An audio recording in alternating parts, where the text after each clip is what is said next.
Hello दोस्तों, welcome to my new blog. आपका स्वागत है हमारे ब्लॉग में। और अभी मैं छत पे टहलने आया हूँ और ये पापा बैठे हैं और इधर सनसेट हो रहा है, आप देख सकते हो। और मैं अभी इधर टहलने आया हूँ और मैं आपको भी हमारा गांव बताता हूँ। हम दोस्तों ढाणिया में रहते हैं, वो देख सकते हो आप गांव।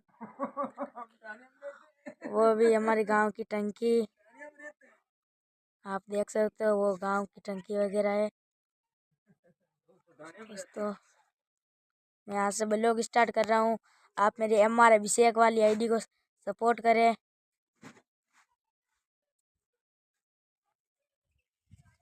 और इधर हमारे एक घर पे सोलर प्लांटेशन है और मैं डेली कुछ 30 मिनट का मतलब एक ब्लॉग बनाऊंगा।